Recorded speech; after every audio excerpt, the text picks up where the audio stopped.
turn the crib into a club like Hennessy and Buddha screaming thug life.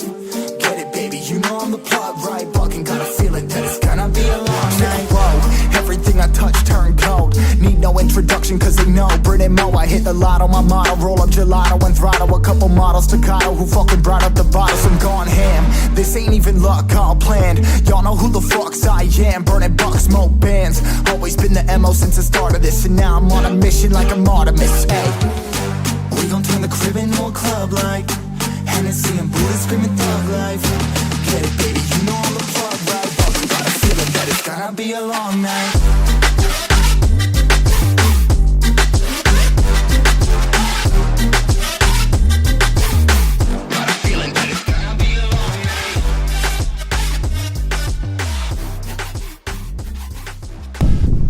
Hey guys, welcome back to the channel, and it's been a long time that I have actually uploaded any video.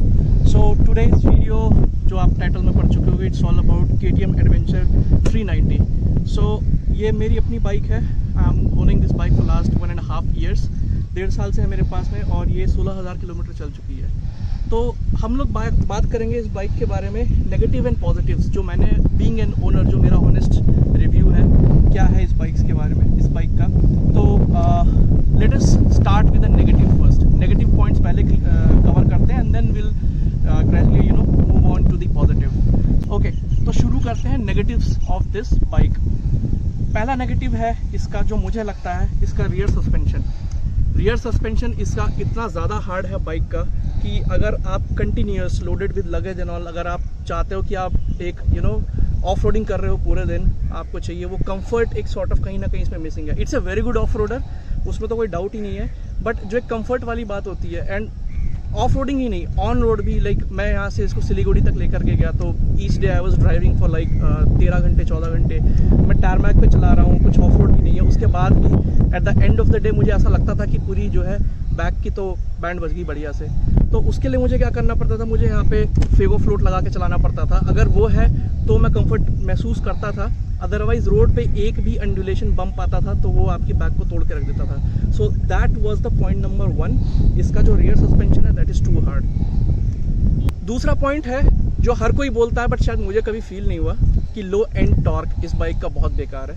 मतलब ये बाकी सब लोगों के लिए negative है, मेरे लिए नेगेटिव नहीं है, क्योंकि सब लोग बोलते हैं. लो एंड टॉर्क मुझे क्यों ख़राब नहीं लगता, क्योंकि मैं लो एंड आरपीएम पे कभी रहता ही नहीं हूँ. मेरा फर्स्ट गियर डाला, थ्रॉटल पूरा खींच दिया, एक बार ये 2000 आरपीएम के ऊपर हुई बाइक, तो फिर then there is no looking back, there is no stopping this motorcycle.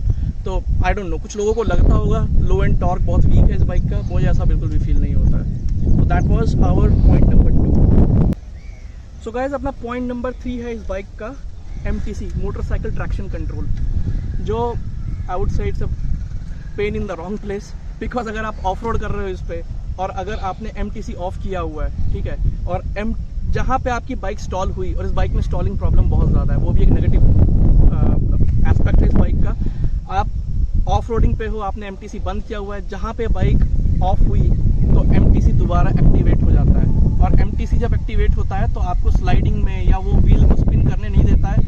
एकदम से इतनी गंदी फीलिंग आती है पावर कट होने की. जैसे ही व्हील आपका ज़्यादा तेज़ रोटेट होना चालू करता है, एकदम से एक पावर कट फील होता है कि हाँ, ऐसा लगता है जैसे बाइक बंद होने वाली है. तो that's a very bad feature. For example, मैं ट्रैक में कम्पीट करने गया था एक बार, और ट्रैक में रेस करने से ज़्यादा फोकस मेरा MTC पे लगा हुआ था कि मेरी बाइक कहीं पे बंद ना हो जाए, क्योंकि अगर बाइक बंद हुई तो फिर मुझे इसको मेन्यू में जाना पड़ेगा और इसकी MTC को बंद करना पड़ेगा, और फिर तो गेम ही ख़त्म हो गया उसके बाद में. तो मैं इतना ज़्यादा कॉन्शियस हो गया था. तो MTC इसका एक लेट डाउन है इस बाइक का. आई थिंक कुछ ऐसा प्रोविज़न होना चाहिए KTM की तरफ से कि अगर आपने उसको बंद करके छोड़ दिया है तो बाइक ऑन हो रही है, ऑफ हो रही है, MTC इसका स्विच ऑफ रहना चाहिए. चौथा पॉइंट है जो मुझे नहीं पसंद बिल्कुल भी इस बाइक में, वो है इसका हेडलाइट. तो हेडलाइट इसका, मैंने इस पर एक प्रोटेक्शन के लिए कवर लगा रखा, सो दैट अगर मैं ट्रेल पे किसी को फॉलो कर रहा हूँ तो जो भी अगर कुछ स्टोन्स या कुछ भी आ रहा है तो उससे ये इसको बचाता है. But okay, coming back to headlight. Headlight इस बाइक के इतने ज़्यादा वीक है, and being a touring bike, sometimes कभी हम रोड पे रुक जाते हैं या बहुत देर हो जाता है, या फॉर दैट मैटर कोई बहुत लंबी जर्नी कर रही हो, अंधेरा हो गया, रात हो गया, इसकी हेडलाइट इतनी ज़्यादा वीक है कि बिल्कुल कुछ भी नहीं दिखाई पड़ता है.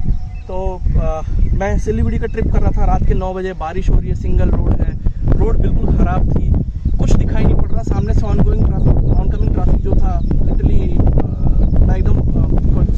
हो जा रहा था कुछ सेकंड्स के लिए और बिल्कुल ठीक कॉन्फिडेंस नहीं आ रहा था।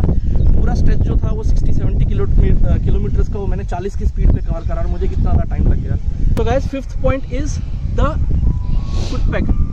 ये आप देख सकते हो, ये जो फुटपैग बिल्कुल फ्लैट पोजीशन पे होना चाहिए, राइट। ये ऐसे नहीं है, ये पता नहीं कि स्पोर्ट्स बाइक की तरह बिल्कुल इस तरीके से दिया हुआ है रियर सेट। लेकिन एक सेविंग ग्रेस है इसमें कि आप ऊपर की जो रबड़ है उसको आप निकाल सकते हो, एक पेंच पे रहता है वो, आप उसको निकाल सकते हो, तो आपको ये टीथ मिल जाती है जिससे थोड़ा सा बूट्स में ग्रिप आ जाता है। बट स्टिल इस पर कभी भी खड़े होकर चलाने में वो कॉन्फिडेंस नहीं आता है जो एक फ्लैट पैग्स के ऊपर आते हैं।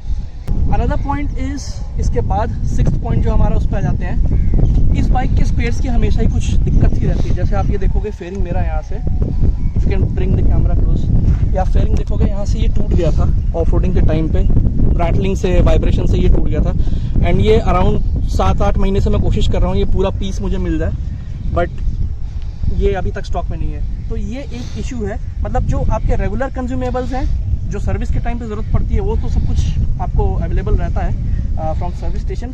बट ये कुछ एक जो यूनिक चीज़ें हैं ना, जैसे अगर ये टूट गया या ये टूट गया तो भगवान भरोसे है। फिर जैसे मैंने अभी कर रखा है, एलफी से चिपका के मैं काम चला रहा हूँ इतने टाइम से, तो ऐसे ही कुछ इसमें करना पड़ेगा आपको। तो that was our 6th point, spare parts availability. तो guys, moving on to the last point, 7th point जो नेगेटिव है इस बाइक का। उससे पहले हमारे कुछ व्यूअर्स हैं यहाँ पे, हमें कुछ यहाँ पे जो ये भोवापुर गाँव है गाजियाबाद में, यहाँ पे हम शूट कर रहे थे, तो कुछ छोटे छोटे प्यारे प्यारे बच्चे आ गए बाइक को देखने के लिए। एक बार हेलो कर दो सब लोग, हेलो।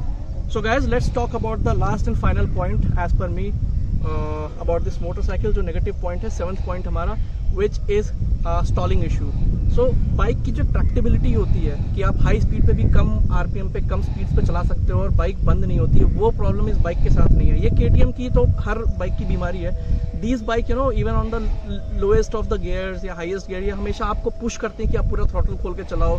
वही प्रॉब्लम है। वो चलो ठीक है, वो एंथुजियास्टिक ड्राइविंग में तो मज़ा आता है उस चीज़ का, बट हर टाइम वो चीज़ नहीं अच्छी लगती। जैसे आप हो कहीं पे ट्रैफिक में हो या आप ऑफ रोड कर रहे हो, थोड़ा सा आप दूसरे या तीसरे गियर में हो, थोड़ी कम स्पीड आपको करनी पड़ रही है, आप एकदम से उठाना चाहोगे, बाइक बंद हो जाएगी बार बार। ये प्रॉब्लम है इस चीज़ के साथ में। सो इसकी गियरिंग जो है ना, you have to be into the right speed, right gear, only then this thing works. Otherwise again it's a pain to you know manage करना इस चीज़ को।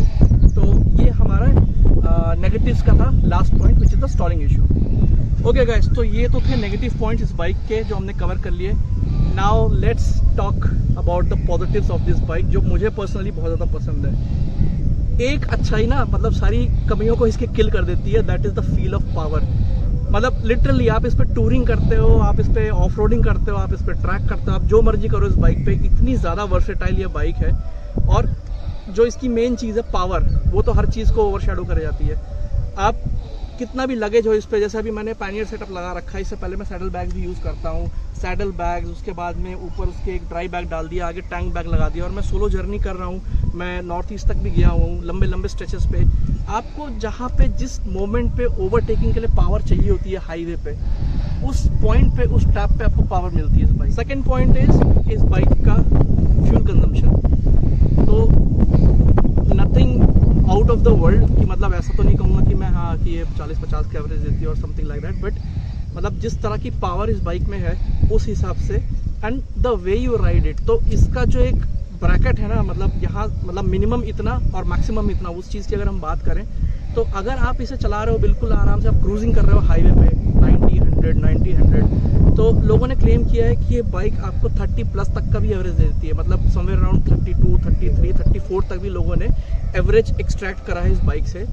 बट अगर आप थोड़ा सा एंथुजियास्टिक चला रहे हो इस बाइक को, कि आप बिल्कुल पूरे टाइम जो है 120, 130, जो मतलब अगर मुझे अच्छा स्ट्रेच मिलता है तो मैं वो प्रेफर करता हूँ। नॉट ऑलवेज, बट हाँ जहाँ पे भी अच्छा स्ट्रेच मिलता है, तो अगर मैं 120, 130, 30 पे इस बाइक को कंटिन्यूस खींच रहा हूँ, तो मुझे जो एवरेज मिलता है वो 26, 27, which is I would say still decent। तो so point number 3, being a made in India bike, जो इसकी सबसे अच्छी एडवांटेज है, इसका स्पेयर की कॉस्ट और इसकी एक डीलर कनेक्टिविटी, मतलब आफ्टर सेल सर्विस आप कह सकते हो। जो इसमें मुझे सबसे ज़्यादा पीस ऑफ माइंड इस बाइक का लगता है कि अगर मैं टूरिंग कर रहा हूँ एवरी 60, 70, 80 किलोमीटर्स, मुझे पता है कि कहीं भी अगर मैं हाईवे छोड़ के किसी भी सिटी में जाता हूँ तो मुझे वहाँ पे KTM का सर्विस स्टेशन मिल जाता है, in case anything goes wrong. आप बड़ी बाइक कोई भी ले लो टूरिंग के लिए, हज़ारों चीज़ें हैं, अफ्रीका ट्विन है, मल्टी स्ट्राडा है, टाइगर है, बट उसमें जो सबसे ज़्यादा एक वो रहता है ना पीस ऑफ माइंड से, and specially if you are a solo rider, आप सोलो टूरिंग करते हो और आप अगर निकल रहे हो तो you never know, you are on your own. अगर कुछ भी हो गया, दिल्ली से पहले कुछ नहीं है, आप टो करके बाइक को लाओगे, तो वो सारी चीज़ें इस बाइक के साथ एटलीस्ट नहीं है। डीलरशिप नेटवर्क बहुत अच्छा है, स्पेयर पार्ट्स के कॉस्ट बहुत ही ज़्यादा कम है। सो गाइज, इसका नेक्स्ट पॉइंट जो मुझे सबसे ज़्यादा पसंद है वो है इसका वेट मैनेजमेंट। ये एक हल्की बाइक की कैटेगरी में आप इसे बोल सकते हो, and lighter is the better when it comes to adventure, when it comes to touring. मैंने ज़्यादातर जो भी इस बाइक पे करी है सोलो टूरिंग करी है, और मैं इसे, मेरे साथ वो सीन नहीं है कि हाँ मैं हाईवे पे जा रहा हूँ, मुझे कोई अच्छी सी प्यारी सी ट्रेल दिख रही है, मुझे कोई ऐसा रास्ता दिख रहा है कि जो थोड़ा सा ऑफ बीटन पाथ है, वहाँ पे मैं अकेला बाइक को लेके जा नहीं सकता हूँ, क्योंकि मुझे कॉन्फिडेंस है इस बाइक पे कि अगर हाँ अकेला हूँ, कहीं पे फंस भी गए ऑफ रोडिंग में, बट बाइक बहुत आराम से निकल सकती है बाहर। So weight is not the problem with this motorcycle. Another point is, जो इसका एक बेस्ट फीचर लगता है वो रिलेटेड टू इसके कंसोल है। ये these buttons you can see, आप यहाँ पे जो भी है वो that is related to its console. तो वो है ब्लूटूथ कनेक्टिविटी। लाइक अगर मेरे हेलमेट में ब्लूटूथ इंस्टॉल्ड है और मैं कोई म्यूज़िक प्ले कर रहा हूँ उस टाइम पे, और मुझे यहाँ पे स्क्रीन पे दिख जाएगा कि which song it is I want to, मतलब अगर मुझे इसकी आवाज़ बढ़ानी है, आवाज़ कम करनी है, मुझे सॉन्ग को नेक्स्ट करना है या मुझे प्रीवियस सॉन्ग चलाना है, तो वो एक इतना इंगेजिंग हो जाता है। अगर आप अकेले भी हो ना, आपको ज़रूरत महसूस नहीं होती कि हाँ राइड पे कोई दूसरा पार्टनर नहीं है, कुछ नहीं। If you are a music lover, then ये एक इतना बढ़िया फीचर है इस बाइक का कि आप इसके साथ you can spend hours on this motorcycle. And not only music, अगर आपको कोई कॉल कर रहा है, TFT पे उस कॉलर का नाम आ जाएगा, उसका कॉन्टैक्ट नंबर आ जाएगा, देन बटन से आप अगेन कंट्रोल कर सकते हो कि आपको कॉल डिक्लाइन करनी है या आपको कॉल एक्सेप्ट करनी है, कॉल का टाइम। सब उस लेवल के फीचर्स है ना जो बहुत अच्छे महंगे हाई एंड प्रीमियम बाइक्स भी आपको नहीं देती हैं, राइट। सो ये फीचर मुझे बहुत ज़्यादा पसंद है इस बाइक की। सो गाइज, फाइनल पॉइंट जो मुझे इस बाइक का बहुत ज़्यादा पसंद है, that is rally category of this motorcycle. और एक्चुअली में फील होता है जब आप इस बाइक को चलाते हो, बहुत ज़्यादा पुश करते हो ऑफ रोड पे, उस टाइम आपको रियली लगता है कि हाँ एक this bike is coming from an kind of a company जिसकी एक हिस्ट्री है ऑफ रोडिंग में, तो वो चीज़ आपको दिखाई पड़ती है इसमें। डेफिनेटली हिमालयन से अगर मैं कंपेयर करूँ, हिमालयन का सस्पेंशन बहुत ज़्यादा मतलब कंफर्टेबल है, बट आप उस पर ये सब चीज़ नहीं कर सकते जो आप इस बाइक पे मैनेज कर सकते हो, राइट। तो इसकी जो ऑफ रोड में जो हैंडलिंग है, जो आप कट लेते हो, जो आप जंप्स लेते हो, जो सारी चीज़ें हैं, वो इस बाइक की बिल्कुल स्पॉट ऑन है। So guys, that was all. I think जो भी मेरा ओनरशिप का एक्सपीरियंस रहा, पॉजिटिव और नेगेटिव, वो मैं आपके साथ में मैंने शेयर करने की कोशिश करी इस वीडियो के थ्रू। एंड आपको अगर कहीं पे भी डिफरेंस ऑफ ओपिनियन है या आपको लगता है कि ये पॉइंट सही, आप इसमें मेरे साथ सहमत नहीं है, या कोई भी चीज़ अगर आप इसमें मेरे साथ शेयर करना चाहते हैं, तो प्लीज़ अपने कमेंट्स करिए कमेंट सेक्शन में। And if you really like this video, please give it a thumbs up and subscribe to the channel. Thank you guys, signing of.